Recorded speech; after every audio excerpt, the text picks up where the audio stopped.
मता, धरती का पालन करने वाला राजा, ब्रह्मक्षत्र वैश्यानाम, व्यापार करने वाला वैश्य, और कारीगर कनिष्ठ वर्ण का व्यक्ति। इस बात के ऊपर ध्यान दे कि वो कहाँ सो रहा है, कैसे सो रहा है, यह वर्णन किया गया। आप अपने जो बेडरूम में आप सोते हैं, मंदिर बार बार नहीं बदला जाता, एक आध महीने में आप अपना बेड, खटोला, चारपाई जरूर आप बदलें। कहीं दो एक आध दिन के लिए जा रहे हैं तो पाम भले ही कौन सी भी दिशा में हो जाए, लेकिन परमानेंट जहां आप रोज सो रहे हैं, भूल करके भी दक्षिण दिशा की तरफ पाम करके न सोएं। इसमें लिखा है कि यदि मौत भी हो जाए, मरणम, मौत भी हो जाए तो अचम्मा मत मानिए। आपके शयन करने से आयुर्दोषस्य मरणम पापम भाग्यम तथैव च व्याधि पुष्टि तथा शक्ति प्रातः उत्थान दिग्फलम। कभी कभी आप कहते हैं कि मरीज को दवाई नहीं लग रही है। दवाई इसलिए भी नहीं लग रही है क्योंकि उसका जो बिस्तर, चारपाई जो बिछी है वो अनुकूल दिशा में नहीं है। अब ये 8 दिशाएं होती हैं। प्रातःकाल उठकर पूर्व, अग्नि, कोण, दक्षिण आदि 8 दिशाएं हैं। कहते हैं कि इधर यदि आपने पूर्व की तरफ मुंह किया है तो आपको आयु मिलेगी।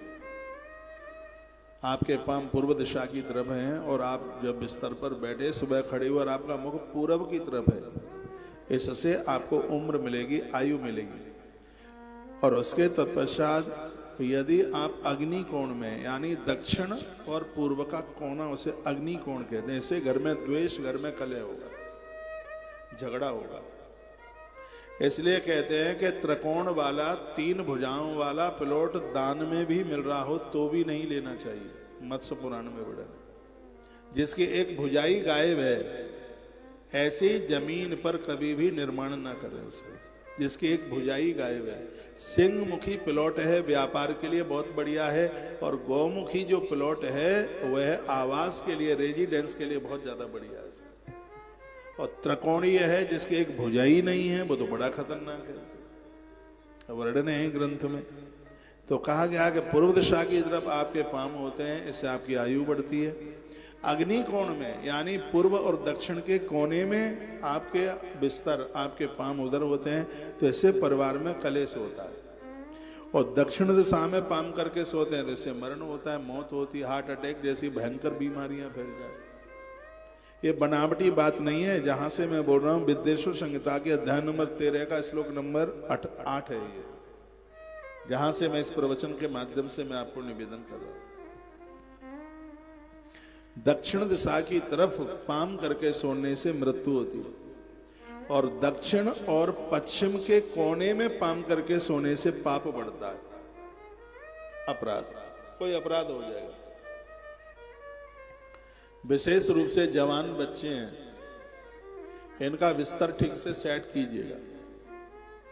बुरा नहीं मानिएगा, बच्चे अपराध कर रहे हैं यदि उनका ये बिस्तर ठीक से नहीं हुआ। भूल करके भी दक्षिण और पूरब के कोने में बिस्तर नहीं हो, यानी पाम करके उधर न सोए, उससे पाप कृत काम हो जाएगा, कोई अपराध हो जाएगा, कोई पाप हो जाएगा। पश्चिम दिशा की तरफ पाम करके सोने से भाग्य बढ़ता है, हाँ, उत्थान होता है, खूब तरक्की होती है, ऊंचाई मिलती है। सिर हो पूरब में, सुन नहीं रहे हैं, पाम हो पश्चिम में, इससे भाग्य का निर्माण होता है। पश्चिम और उत्तर के कोने में पाम करके सोया जाए तो इससे बीमारियां बढ़ती हैं। पश्चिम और उत्तर का जो कोना है उसमें पाम करके सोया जाए तो इससे बीमारियां, व्याधि बढ़ जाएगी। बहुत घर ऐसे होते हैं जिनकी बीमारियां खत्म ही नहीं होती घर की। तो वहां कुछ हमारे रैन बसेरा का भी इसमें महत्व बताया गया है। यदि हम उत्तर दिशा की तरफ मुंह करके सोते हैं तो माथे की ताकत बढ़ती है। जितने भी बच्चे पढ़ाई लिखाई कर रहे हैं, विद्यार्थी हैं, उनका मस्तिष्क दक्षिण में और उनके पांव उत्तर में होने चाहिए। इससे उनकी पुष्टि, उनका माथे का बौद्धिक विकास बढ़ेगा। इसमें मैं बड़ा विश्वास रखता हूं। मैं ज्यादातर ऐसे आज भी जब मैं शयन करता हूं तो मेरे पांव उत्तर दिशा में ही होते हैं। मेरे कमरे में बेड नहीं है, मैं धरती में सोता हूँ। यहाँ की बात नहीं कर रहा हूँ, आश्रम की बात कर रहा हूँ। मेरा सिर होता है दक्षिण में और मेरे पांव होते हैं उत्तर में। और इसका प्रभाव मैंने देखा है, यदि किसी एक व्यक्ति को मैं मिल लिया तो उसका कभी नाम नहीं भूलता। वो 10 साल के बाद भी आएगा तो मैं नाम लेके ही उसको बोलूंगा। एक बार कोई किताब पढ़ी है तो वो याद हो जाती है, उसे दोबारा पढ़ने की जरूरत नहीं पड़ती है। अपनी महिमा नहीं गा रहा हूं। उत्तर दिशा की तरफ पाम करके सोने से दिमाग बहुत ज्यादा काम करता है। शिव महापुराण का 8 नंबर का जो श्लोक है, कहा गया है इसमें कि उत्तर की दिशा की तरफ मुख करके यानी पाम करके सोना है, इससे शरीर की पुष्टि बढ़ती है। ईशान कोण की तरफ पाम करके सोएंगे तो इससे शक्ति बढ़ती है। जितने भी फौजी हैं, मिलिट्री के जवान हैं, और मेरी आवाज यदि आपके पास तक आ रही है तो आपका जो बिस्तर है वह उत्तर और पूर्व के कोने में, जिसे ईशान कोण कहते हैं, इससे आपकी ताकत बढ़ेगी, जिससे आपकी शक्ति बढ़ेगी। स्वयं भगवान महादेव इस बात को बोल रहे हैं। मैंने आपका बेडरूम सेट कराया है, कैसे आपको अपना बिस्तर बेडरूम तैयार करना है। एक बार पुनः रिपीट कर रहा हूं। आयुर्दोषस् मरणम पापम भाग्यम तथैव च व्याधि पुष्ट तथा शक्ति प्राण उत्थाय दिग्फलम। प्रातः जागने का, रात्रि के सोने का यह फल है। पूर्व की तरफ मुंह करके सोओगे तो इससे उम्र बढ़ेगी। अग्नि कोण यानी दक्षिण और पूर्व के कोने में मुंह करके सोओगे तो इससे घर में कलह लड़ाई झगड़े हो जाएंगे। दक्षिण की तरफ पाम करके सोएंगे तो इससे मौत हो जाएगी, उम्र घट जाएगी। और दक्षिण और पश्चिम के कोने में पाम करके सोएंगे तो इससे जरूर कोई न कोई पाप अपराध हो जाएगा। और यदि पश्चिम में पाम करके सोएंगे तो इससे भाग्य का निर्माण होगा। और उसके तत्पश्चात उत्तर और पश्चिम के कोने में पाम करके सोएंगे तो इससे बीमारियां बढ़ जाएंगी। और फिर कहा गया उत्तर की तरफ पाम करके सोएंगे तो इससे बुद्धि का विकास होगा। और उत्तर और पूर्व के कोने में पाम करके सोएंगे, इससे शक्ति बढ़ेगी, व्यक्ति बलवान हो जाएगा, सिंह की तरह ताकतवर हो जाएगा। यह है वर्णन किया गया है। मेरी जीजियो समझ में आ रहा है कि नहीं?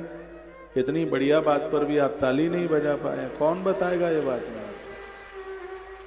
ये कथा के माध्यम से ये समझने को, ये सीखने को ये मिल रहा है। इस तरीके से हम अपना जीवन जिए। किसी कथा में मैंने बोला है कि भोर का समय जागने के लिए बहुत अद्भुत है, और वही यहाँ लिखा गया है, मैं बता रहा हूँ। निशांताया मसा गया यामार्थम सदरुच्यते तत्काले तो समुत्थाय विणमूत्रे विसर्जय ध्वजा। प्रातः जब आप जागे तो सबसे पहले बाथरूम के लिए जाइए, आपकी किडनी लीवर सब तंदुरुस्त बना रहेगा। सुबह जाग करके जब आप जागते हैं तो सबसे पहले बाथरूम विसर्जन के लिए जाइए भोर में जल्दी। सुबह जल्दी वो जाग पाएंगे तो रात को 9 बजे मोबाइल त्याग दें। ऐसा नियम ले लें कि 9 बजे तक ही मोबाइल चलाएं, 9 बजे के बाद मोबाइल को दूर कर दो। और जितना मोबाइल दूर तुमसे होगा उतनी ही आपको नींद बढ़िया आएगी। बिफोर 10 o'clock 10 बजे से पहले सोने की आदत डालिए, फिर आप भोर में जल्दी जागेंगे। तो 10 बजे तक आप सो जाते हैं, 5 बजे से पहले पहले आप जाग जाते हैं, आप सूरवीर हैं, आप देश के शुभ चिंतक हैं, आप अपने परिवार का कल्याण करने वाले हैं। आपको बीमारियां नहीं फैलेंगी, बीमारी घेर नहीं पाएंगे। भोर में जागने का इतना बड़ा महत्व। और मुझे विश्वास है कि संख्या में आप बैठे तो आप में से कुछ लोग ऐसे होंगे जो 9 साढ़े 9 बजे अपने मोबाइल को दूर रख देंगे।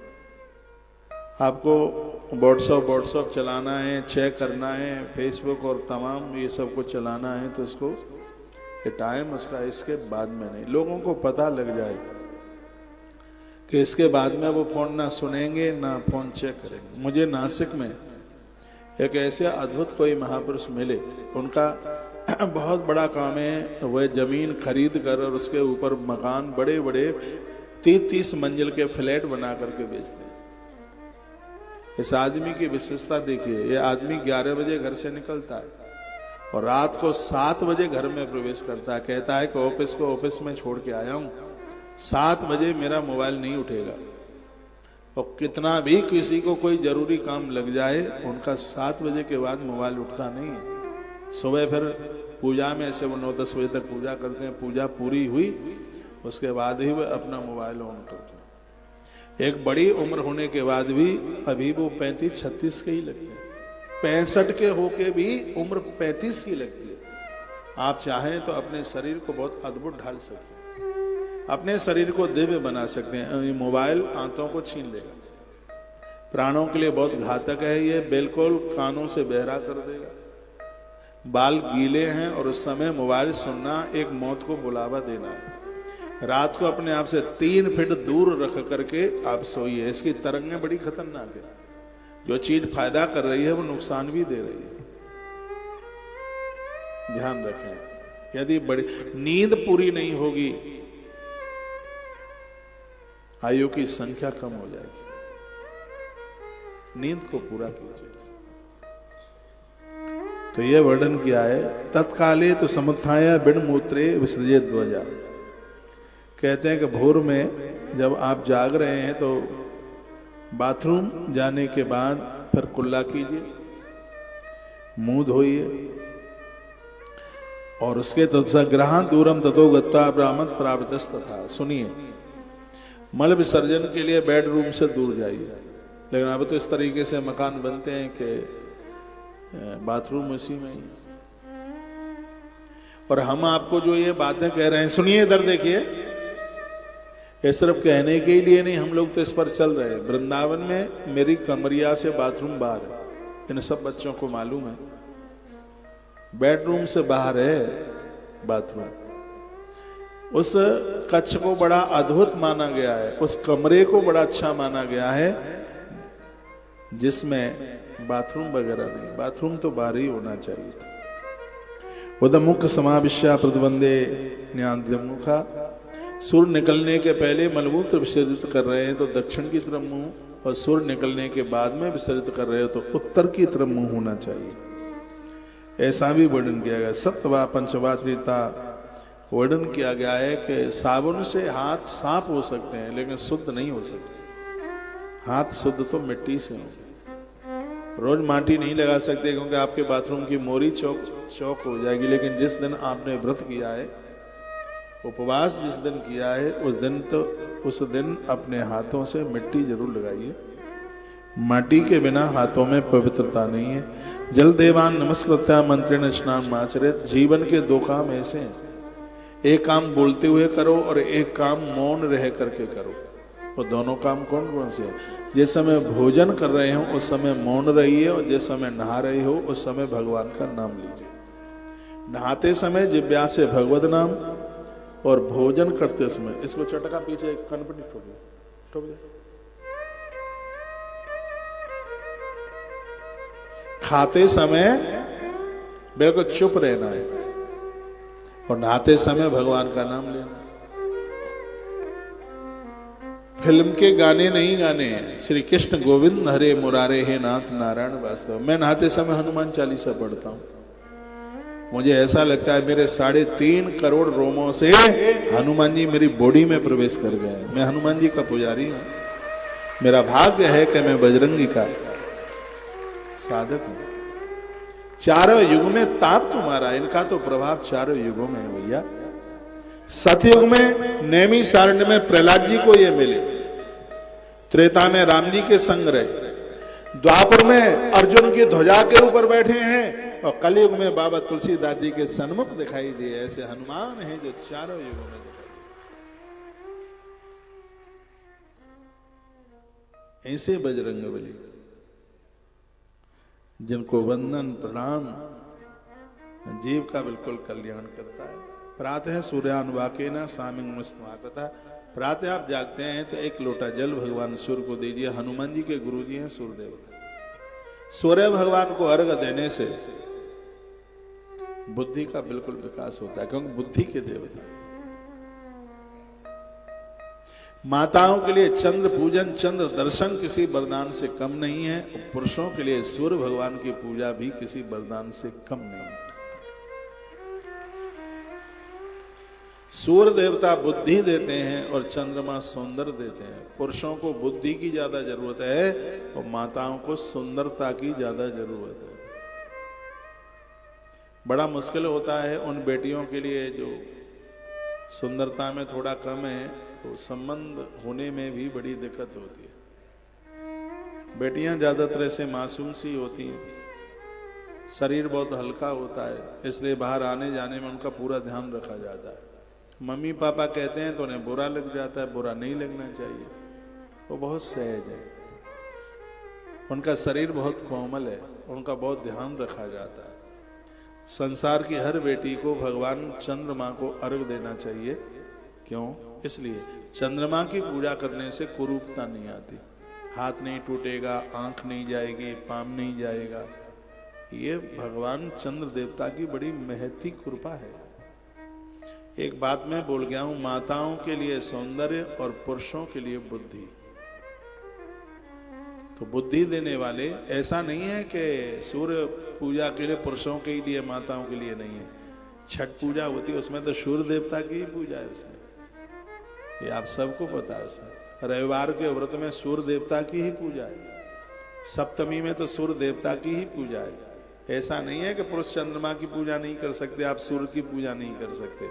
मैं ये निवेदन कर रहा हूं कि चंद्रमा माताओं को सौंदर्यता दे देते हैं। ज्यादातर से आप देखेंगे इस पूरी दुनिया में पुरुषों से भी ज्यादा सौंदर्य मेरी पूज्य मातृशक्ति को है, ज्यादातर से देखा गया है। बिल्कुल ये चंद्र देवता की ये बड़ी कृपा है। तो सूर्य और चंद्रमा के पुजारी बने, बुद्धि भी मिलेगी, शरीर भी मिलेगा, सौंदर्य भी मिलेगा। तो प्रातः सूर्यानुवाकेन, प्रातः होते हुए सूर्य अष्टक पढ़िए, सूर्य भगवान को वंदन प्रणाम कीजिएगा। गायत्रा जप मंत्रास्ते त्रोर्धम प्राग निक्षेपित, प्रातः काल की संध्या उपासना में माता गायत्री का 3 बार स्मरण करते हुए लिखा है यहाँ सूर्य भगवान को अर्घ दें। स्त्री पुरुष आपको ही है, सबको सूर्य भगवान को अर्घ देना चाहिए, क्योंकि इनकी कृपा से बुद्धि का विकास होता है।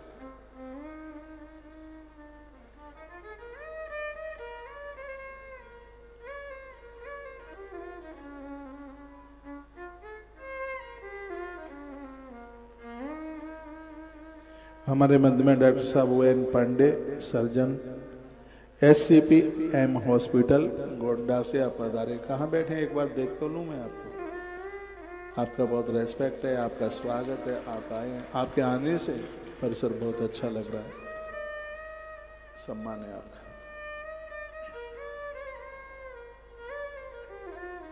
देखिए पूज्य स्वामी विवेकानंद जी महाराज एक बात कहते थे, पिता वही है जो अपने बच्चे को अपने से ऊपर उठा दे, गुरु वही है जो अपने शिष्य को अपने आप के ऊपर उठा दे। आप अच्छे वाले पिता हैं तो अपने बेटे को अपने आप से बुलंदा ऊपर कर देना, तब ही आप पिता हैं। ऐसा नहीं है कि शराबी बाप अपने बेटे को इस चीज में आगे कर दे। मैं संस्कारों की बात कर रहा हूं। ये ग्रंथ यही तो कहता है। पूज्य स्वामी विवेकानंद जी महाराज कहते थे, जो माता पिता अपने बच्चों की तरक्की चाहते हैं कि 2 बात उन बालकों को कह दो। एक तो बेटा सूर्य भगवान को प्रत्येक दिन अर्घ दे। ये काम आपका, एक लोटे में जल भरो, लाल फूल डालो, सफेद तिल डाल दो, थोड़ी सी दूर्वा डालो, बच्चे के हाथ में दो। आज नहीं तो कल, कर नहीं तो परसों, 15 दिन में, 1 महीने में वो अपने आप लोटा भर के सूर्य भगवान को अर्घ देगा। हनुमान जी सूर्य नारायण के ही तो भक्त हैं। हनुमान जैसा विद्वान हनुमान से पहले नहीं हुआ और हनुमान जी के बाद में भी कभी नहीं होगा। हनुमान जी विद्यावान है। गोस्वामी ने लिखा है, विद्यावान गुणी अति चातुर। विद्वान और विद्यावान में अंतर है। विद्वान तो स्वयं के लिए पढ़ लिख करके रह जाता है, लेकिन विद्यावान उसे कहते हैं उसके सानिध्य में जो आवे उसको भी वो विद्वान बना देता है, उसको विद्यावान कहते हैं। हनुमान जी विद्यावान है, इनके सानिध्य में जो भी आता है उसको बजरंगी विद्वान बना देते हैं, कमाल कर देते हैं, उसके हाथ में चातुरता दे देते हैं। ये बजरंगी की महिमा है। सूर्य देवता ने हनुमान जी को विद्यावान बना दिया। सूर्य देवता को अर्घ आप देंगे, आपको क्यों नहीं बना देगा। हर माँ का ये फर्ज है अपने बच्चे से प्रत्येक दिन भगवान सूर्य नारायण को अर्घ दिलवाए। और लोटे में क्या क्या डाला जाता है? कच्चा दूध। बहुत बड़ा अपराध है गर्म दूध से देवताओं को स्नान कराना। गर्म दूध से देवताओं को स्नान नहीं कराया जाता, अपराध है। कच्चा दूध प्रयोग में लिया जाता है। लोटे में कच्चा दूध डालिए, सफेद तिल डालिए, महादेव पर काला तिल चढ़ता है। काला तिल चढ़ाने से आयुष बढ़ता है, उम्र बढ़ती है, अकाल मौत से बचते हैं। सफेद तिल के द्वारा ज्ञान बढ़ता है, विचार बढ़ते हैं। तो सूर्य भगवान के लोटे में श्वेत तिल डाला जाता है, लाल फूल डाला जाता है, उसमें थोड़ी दूर्वा डाली जाती है, गंगाजल डाला जाता है, जल डाला जाता है और फिर भगवान सूर्य को अर्घ दिया जाता है। बहुत लोग तुलसी के गरुए में सूर्य भगवान को अर्घ दे देते हैं, जो एक अपराध है। ये नहीं होना चाहिए बिल्कुल भी। बहुत लोग भगवान को नहला करके तुलसी के गरुए में उस पानी को डाल देते हैं, तुलसी सूख जाती है। भगवान को नहलाने वाला पानी पीपल में डाला जाता है, बरगद में डाला जाता है, बेल पत्र में डाला जाता है, वो भी नीम बमूल में नहीं डाला जाता। पानी को जल में डाल दीजिए, कोई ऐसी जगह पर डालिए जहां किसी के पाम ना पड़े। ये सगरी बातें हमारे ग्रंथों में लिखी है। पूजा का जो जल है छना हुआ होना चाहिए, उसमें थोड़ा कपूर का टुकड़ा डाल दें, तीर्थ का जल डाल दें, तो उससे वह जल अपने आप में अति शुद्ध हो जाता है, बहुत पवित्र हो जाता है। जिस पानी में बुदबुद आए, बतासा जैसा है, उसमें बाल गिर गया है, ऐसा पानी देवताओं को नहलाने को लायक नहीं, इसलिए उसको छानने की बात कही गई। जल विष्णु पुराण में जल की बड़ी व्याख्या है। जल का मतलब है जन्मते लयते ससा जल, जिसके द्वारा हमारा जन्म हो रहा है, उसके द्वारा हमारा प्रलय हो रहा है, इसलिए इसका नाम जल है। जल को बचाने की बात कही है, जल को शुद्ध रखने की बात कही है। जल को देवता माना गया है, जल देव है। गणेश जी को जल का तत्व, जल तत्व का देवता माना गया। अग्नि देव है, अग्नि तत्व, अग्नि की मां भगवती जगदम्बा मालिका ने। वायु के देवता स्वयं भगवान सूर्य देवता हैं और आकाश के देवता स्वयं भगवान विष्णु है। ये पंच तत्व अपने आप में बहुत ज्यादा विशेष हैं। तो ये बड़ी अद्भुत बात कही गई है। तीर्थ दक्षिणा तस्ते मठे मंत्रालय बुधा तत्व देवालय बापी ग्रहे वानी मत। जिनका घर मंदिर वाली गली में, लोग तो कहते हैं कि वो घर बहुत अशुभ है, और मैं कहता हूँ वो घर इतना शुभ है जिसके आसपास घंटा घड़ियाल की आवाज घर तक आती हो, उस घर को बहुत ज्यादा शुभ माना गया। घर वो शुभ नहीं है जहां अगल बगल में कसाई लोग रहते हैं, अगल बगल में दुराचारी लोग रहते हैं। इनका असर तुम्हारे ऊपर तो नहीं पड़ेगा, लेकिन तुम्हारे बच्चों के ऊपर पड़ जाएगा। ऐसी जगह पर घर ना बनाएं, घर ना खरीदें जहाँ व्यभिचारी दुराचारी रहते हैं, जहाँ कसाई कट्टी खाना है, वो जगह ठीक नहीं है। जगह वह ठीक है या घंटा घड़ियाल की आवाज कानों तक चल करके आती है। और कहते हैं कि मंदिर की परछाई जिस घर के ऊपर पड़ती है, उस घर में कोई वास्तु दोष पितृ दोष नहीं रहता। मंदिर की गुम्मट की उसकी छाप पड़े उसके ऊपर। बड़ी अद्भुत अद्भुत बात कही। केवलम वाजपे नितम ब्राह्मण से जपूर्त शेषन अभ्यास नितम प्रातः ब्राह्मणमुखा। कहते हैं प्रत्येक दिन जप जरूर कीजिएगा, कम से कम 100 बार नाम भगवान का रोज लीजिए। आप कितने भी कार्य में व्यस्त क्यों नहीं है, कम से कम 100 नाम भगवान के रोज ले। और नित्य प्राणायाम करें। प्राणायाम करने से व्यक्ति स्वस्थ होता है। लिखा करते ध्यान ज्ञान सित्रेतायाम तपसा तथा द्वापुरी जना ज्ञानम प्रतिमा पूजा कलो। ये श्लोक बड़ा अद्भुत है, 55 नंबर का श्लोक है, अध्याय 13। लिखा करते ध्यान, कहते हैं कि सतयुग में लोग ध्यान करके अपनी मुक्ति प्राप्त करते थे, त्रेता में उपवास करके मुक्ति प्राप्त करते थे, द्वापर में यज्ञ करके मुक्ति मिलती थी, और कलयुग में प्रतिमाओं का पूजन करके व्यक्ति को मुक्ति मिल जाती है। मूर्ति पूजा कलयुग में बड़ी विशेष मानी। ये बेधर्मी दूसरे धर्म के लोग हैं, वो तो मानते नहीं है इस बात को, लेकिन स्वयं भगवान महादेव का यह कहना है कि कलयुग में मूर्ति पूजा, चाहे आप रामकृष्ण को पूज रहे हैं, चाहे आप भगवान महादेव की पूजा कर रहे हैं, इस कलयुग में मूर्ति पूजा को बहुत ही ज्यादा विशेष माना गया है। आप मेरी भी बात मत मानिए, जो ग्रंथ कह रहा है वह आप मान लीजिएगा। चांद्रायण सहस्रम तो ब्रह्मलोक प्रथम विदु सहस कुटुंब से प्रतिष्ठा क्षत्रिय शरीर। चांद्रायण व्रत जैसे अनुष्ठान करने का उन्हें फल प्राप्त होता है जो मूर्ति पूजा में अपना ध्यान लगाएं, अपना मन लगाएं। ये मंदिर ही हैं जहां कितनों को भगवान मिले। नामदेव को मंदिर में भगवान मिले, मीरा को मंदिर में भगवान मिले। मैं उन लोगों की बोलती बंद करना चाहता हूं जो हमारे मंदिरों के पीछे पड़े। वो कहते हैं कि मंदिर तो सब ऐसा ही है, ये कुछ भी नहीं है। आज भी वो मंदिर श्री द्वारका जी में स्टीमर में पानी के जहाज में बैठ के जाना पड़ता है। भेंट द्वारका, रणछोड़ राय भगवान का मंदिर है।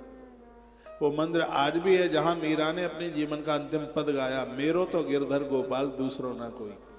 ये सत्य घटना थी। मंदिर में से भगवान की भुजाएं आगे के लिए बढ़ी, भगवान ने मीरा को उठाया, अंक से लगाया, मीरा भगवान द्वारकाधीश में समाहित हो गई। वो मंदिर आज भी है श्री द्वारका जी। हम कैसे ना माने कि भगवान नहीं है। भगवान कल थे, आज हैं और कल भी रहेंगे। ये श्लोक इस ग्रंथ का है।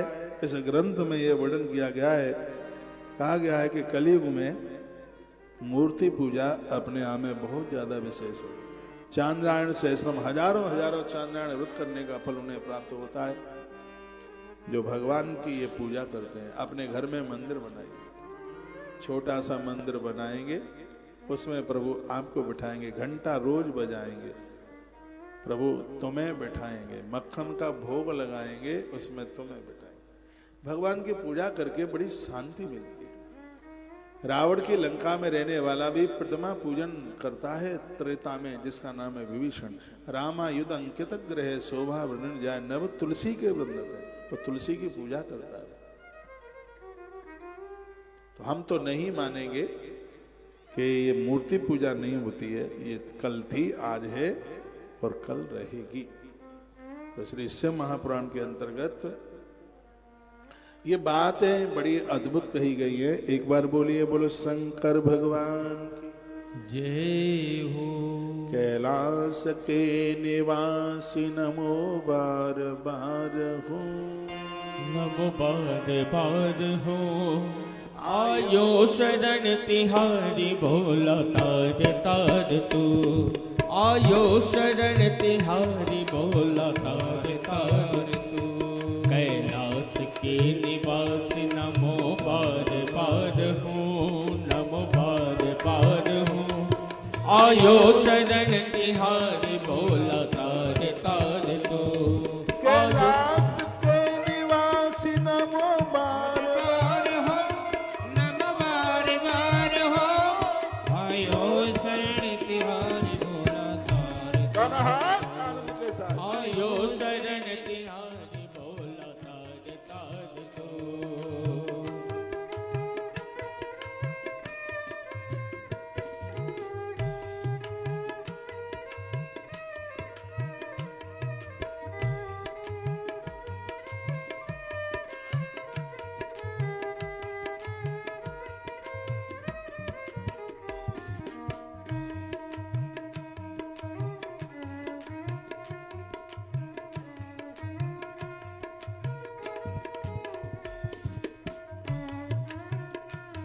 भक्तों को कभी शिव तूने निराश ना किया, भक्तों को कभी शिव तूने निराश ना किया।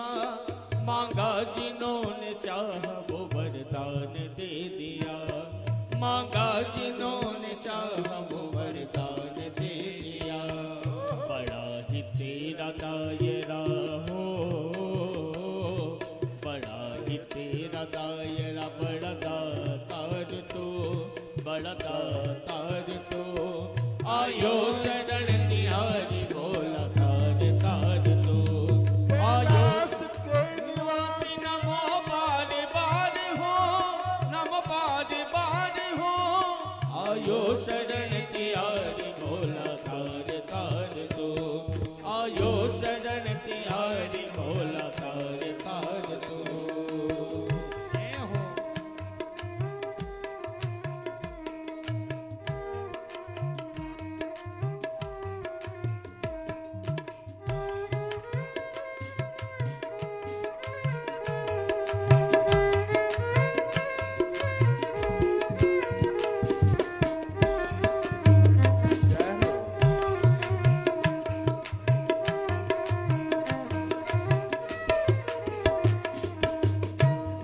बखान क्या करूं मैं राखों के ढेर का, बखान क्या करूं मैं राखों के ढेर का।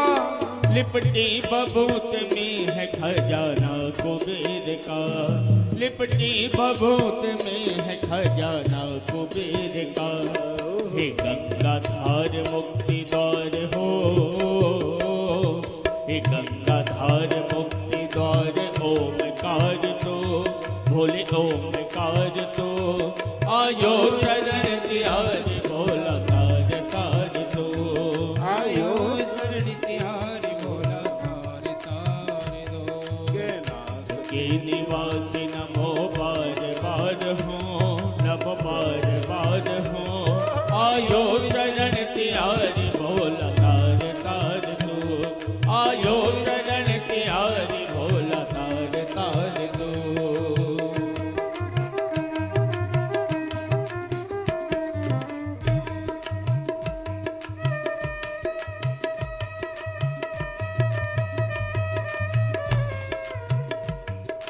जय हो।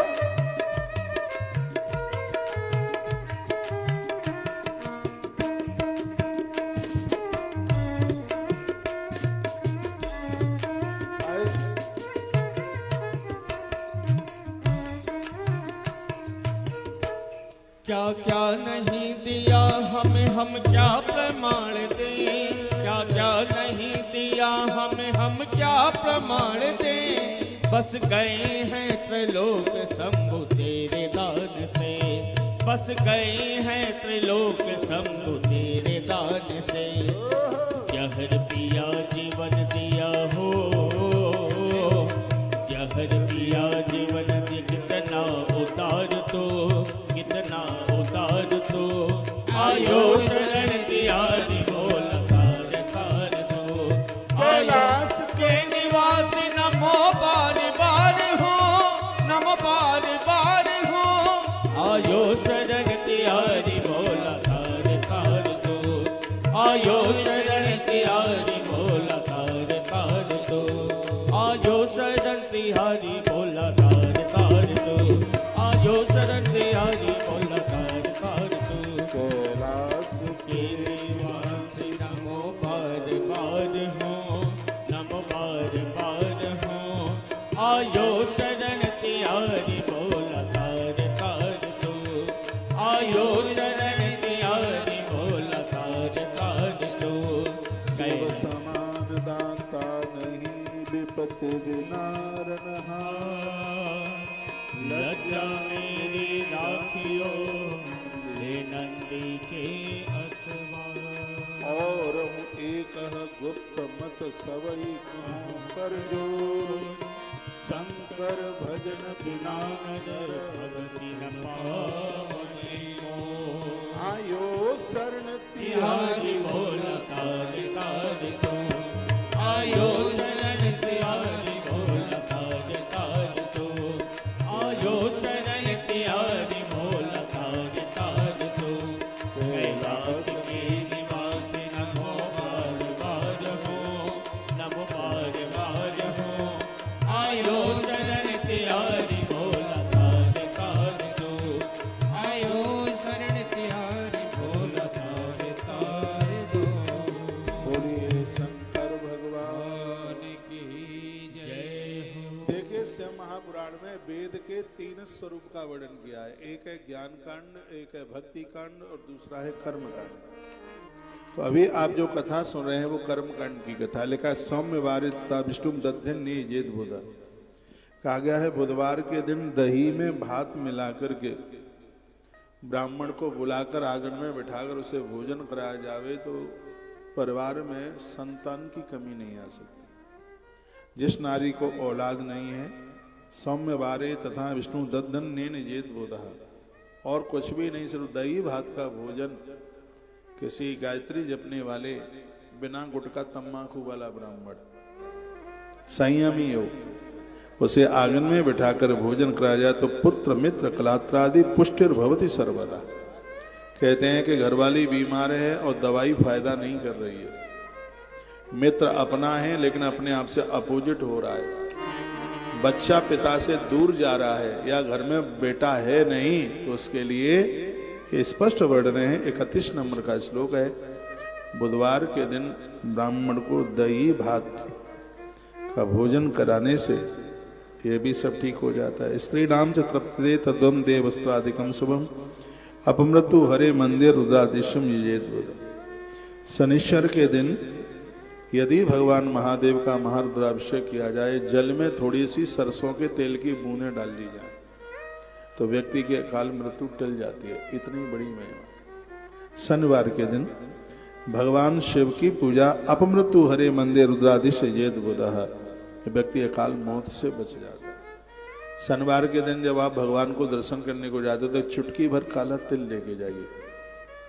तो पहले आप जल चढ़ा दें, उसके बाद ये चीजें चढ़ाई जाती हैं। ये नहीं कि पहले सब चढ़ा दे बाद में पानी चढ़ाए। पहले जल चढ़ाइए और उसके तत्पश्चात ये सब चीजें, सबका यहाँ वर्णन है। एक राई का वर्णन है इसमें, अभी आप सुनेंगे। इसमें गन्ने के रस का बहुत विस्तार पूर्वक वर्णन किया गया है। तिल होमेन दानेन तिलानेन च भोजेत इत्थम जजे विवदान आरोग्य आदि फलम लभित। जो तिल से हवन करता है, तिल का दान करता है, तिल से स्नान करता है, ऐसा व्यक्ति आरोग्य आदि फलम लभित, आरोग्यता को प्राप्त होता है, उसे बीमारियां नहीं घेरती। देवानाम नित्य पूजने विशेष जने पिछा स्नाने दाने जपे होमे ब्राह्मणा नाम च तर्पणे।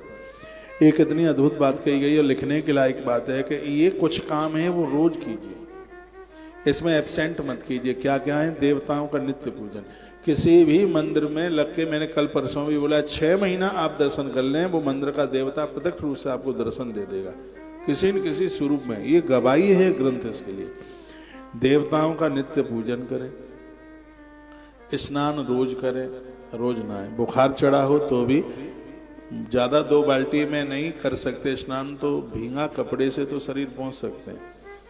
नित्य स्नान, देवताओं का नित्य पूजन, दान भले ही थोड़ा सा बने, प्रत्येक दिन दान कीजिए। कर्ण प्रत्येक दिन दान करता था, धर्मराज युधिष्ठिर प्रत्येक दिन दान, प्रभु राम जी प्रत्येक दिन दान, राजा अम्बरीश प्रत्येक दिन दान करते थे।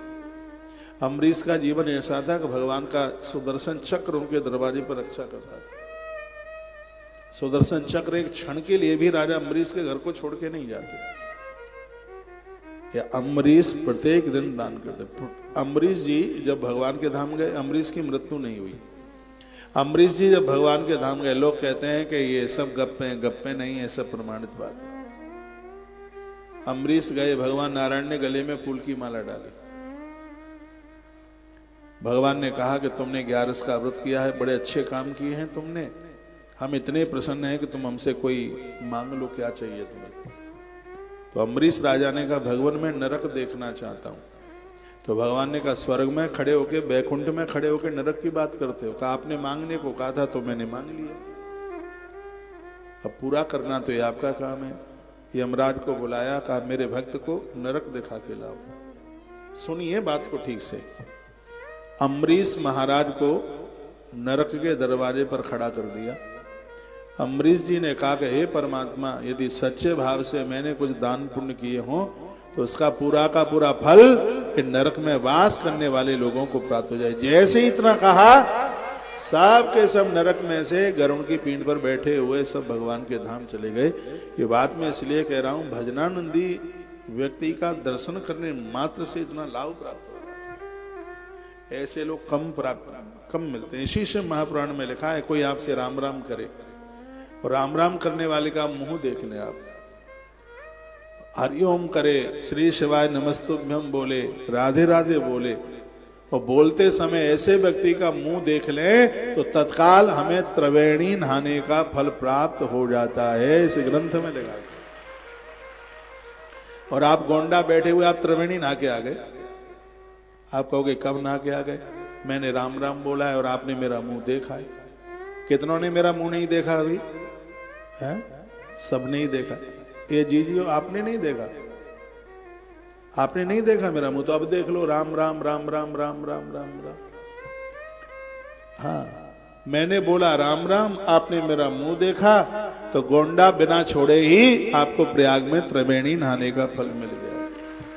घर का भी वातावरण ऐसा नहीं। हमारे ये बच्चे सुबह सब एक दूसरे को राधे श्याम, राधे राधे, राम राम ये सब बोलते हैं।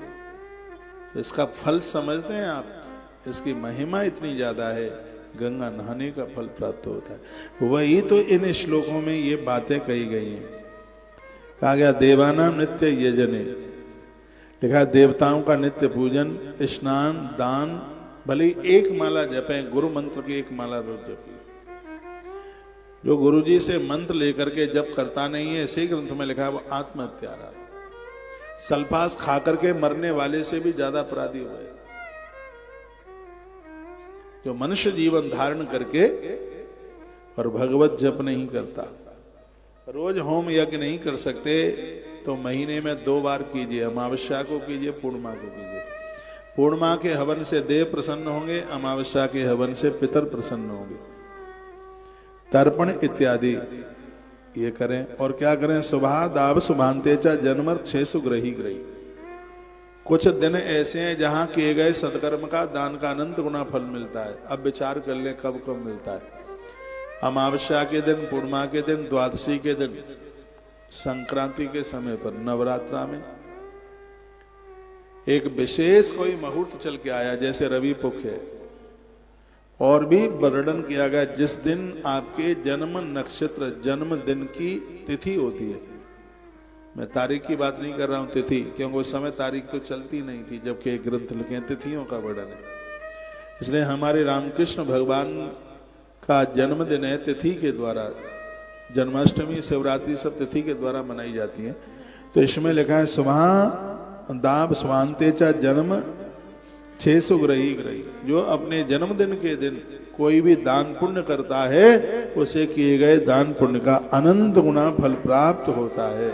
जिस दिन आपका जन्मदिन तिथि के हिसाब से पड़े, चलो आज का समय आप तारीख के हिसाब से मनाते हैं, तो उस दिन आप जरूर कोई दान पुण्य सत्कर्म करें। इससे क्या होगा, इससे तरक्की होगी, दरिद्रता आएगी नहीं। दरिद्र तपसा देवान ये जान दे धने नहीं। दरिद्रता को खत्म करना चाहते हैं तो तप करें, देवताओं का पूजन करें, धन को धर्म में लगाएं। यह वर्णन किया गया और कहा गया एक धनवान व्यक्ति धन खर्च करके जितना पुण्य कमाता है, निर्धन व्यक्ति अपने शरीर से सेवा करके उतने ही पुण्य को प्राप्त करता है।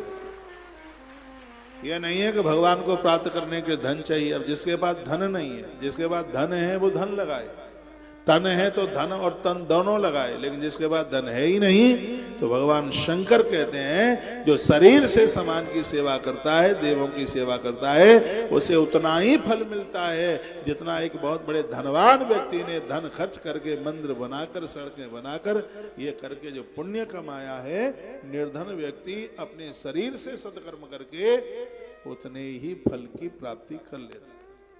पंचो एक बात बताओ, समझ में आ रहा है कि हम ऐसे बोलते ही जा रहे हैं, बोलते ही जा रहे हैं? हाँ, आ रहा है? तो कभी मंदिर में जाओ तो सूती कपड़ा हाथ में लेके जाओ और उसको साफ सुथरा करके आओ। कल हमने गुटखा खोरों के लिए यहां से कुछ बात कही, तम्बाकू वाले लोगों को, और प्रमाण के साथ बात कही। धार्मिक जगहों पर जो थूकते, गुटखा, बीड़ी, सिगरेट, तम्बाकू और ये ऊट पटांग ये करते हैं, उनके साथ क्या बर्ताव होता है, ये कल बहुत विस्तार पूर्वक हमारे YouTube चैनल पर वो वीडियो डाल भी दी गई है। लोगों ने बड़ी प्रशंसा की। लोग वहीं बैठेंगे, वहीं थूकेंगे। मैं ऊपर से लेकर के नीचे तक सबके लिए मैं बोल रहा हूँ, यह त्रुटि है, गलती बिल्कुल भी ना हो। मंदिर में जाते हैं, आधा बेलपत्र महादेव पर चढ़ता है और आधा पामों के नीचे को चलता है, और ज्यादातर ऐसे ऐसा ही होता है। मैंने देखा धूप बत्ती जलाएंगे, डिब्बी वहीं डाल देंगे, सब लोगों के नीचे, पाम के नीचे कुछ लगी, ऊपर शंकर जी की फोटो लगी है उसके ऊपर। मैं और जगह की बात नहीं, मैं इसी मंदिर की दुख हरण नाथ महादेव के मंदिर की परसों दरसों की मैं बात बता रहा। आप बड़े धार्मिक हैं, मंदिर में भारी भीड़ होती है, और एक बात मैं आपको बोलूं, दुख हरण नाथ महादेव अद्भुत है। भले ही उनका वर्णन 12 ज्योतिर्लिंग में नहीं है, लेकिन उसकी महिमा बिल्कुल कम नहीं है। कोई श्रद्धा से जाएगा, उसकी मनोती पूरी होगी। ऐसे जगहों पर जाएं, साफ सफाई का ध्यान रखें। देव प्रतिमाओं को साफ करने के लिए सूती कपड़ा लेके जाइए। मैं आप कहेंगे सूती ही क्यों बोला है? स्कंद पुराण में पंचामृत महात्म्य में वर्णन है। स्कंद पुराण में पंचामृत की महिमा है। ये दूध दही जो हम भगवान को चढ़ाते हैं उसकी बहुत बड़ी महिमा है। तो उस महात्म्य में लिखा है कि उस कपड़े में जितने धागे हैं उतने वर्षों तक मृत्यु उपरांत वह जीव भगवान के चरणों में वास करता है। मैंने ये बोला, निवेदन किया। जब घर में आप भगवान की पूजा करते हैं, जब तक पानी टपक रहा है तब तक ना आप रोली लगा सकते ना आप चंदन लगा सकते। इसलिए भगवान को नहलाकर पहले कपड़े से साफ सुथरा कीजिए उसको, फिर भगवान का श्रृंगार कीजिए। चंदन लगाने की कितनी बड़ी महिमा है। चंदनम महत पुण्यम सर्व पाप प्रणाशनम आपदाम अपहर्तारम लक्ष्मी तिष्ठत सर्वदा। भगवान को चंदन लगाने से आपत्ति का हरण हो जाता है। चंदन की इतनी गुणवत्ता है, गर्भिणी नारी को चंदन की लकड़ी का पानी पिला दो, बच्चा विकलांग पैदा नहीं होगा। ये चंदन की महिमा है। देव ऋणी हो जाते हैं। चंदन तो इतना बड़ा औषधि के काम में आता है। घृत में आप चंदन, घृत को गर्म करते हुए उसमें कुछ चंदन की बूंदें डाल दें, उसमें चंदन का रस उसमें डाल दें, गर्भिणी नारी के लिए किसी वरदान से कम नहीं है। और बहुत महंगा ऐसा घी आता है, कुछ गौशालाएं बना रही। एक बार जयकारा लगाइए, बोल भक्त वत्सल भगवान की जय हो। तो अध्याय हमने आपको सुनाया, इमं शृणुतोऽध्यायं पढ़ते वा नरोध्वजा। इस कथा को कोई भी सुनेगा या सुनाएगा, श्रवणा स्योपकर्ता च देव यज्ञ फलम लभे। जो मैंने आपको कथा सुनाई है, इस कथा को कोई सुनेगा या सुनाएगा, उसको प्रत्येक दिन एक बहुत बड़ा यज्ञ करने का सौभाग्य प्राप्त होगा। यह नहीं है कि कथा 6 बजे छूटे और आप कपड़ा झड़ा करके चले जाएं, आपकी कथा आप ही संभालो। जो भी सुना जाए उसका मनन किया जाए, तो ये कथाएं बहुत ज्यादा चमत्कार कर देने वाली हैं। कथा में ही तुलसी को हनुमान मिले, कथा ही तो थी। कथा में ही मीरा को गिरधर मिले, वो कथा ही तो थी। कथा की बहुत बड़ी महिमा है, जो हमारे जीवन की व्यथा को समाप्त कर दे, भैया वह कथा है, वो सत्संग है। बापूजी के एक बड़े अद्भुत शिष्य हुए हैं, पूज्य आसाराम बापूजी के शिष्य, जिनका नाम सुरेशानंद जी महाराज। उन्होंने अद्भुत पंक्तियां गाई।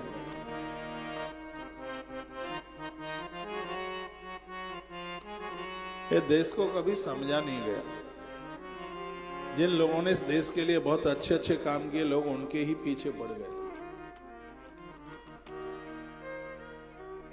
उनमें से इस महापुरुष को भी इस देश ने बहुत टंच किया, बहुत कष्ट दिया, बहुत दुख दिया, बड़ी पीड़ा होती है।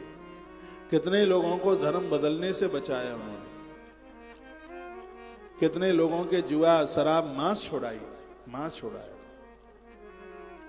उस वंदनीय महापुरुष के शिष्य हुए हैं सुरेशानंद जी। उन्होंने बड़ी अद्भुत पंक्तियां गाई।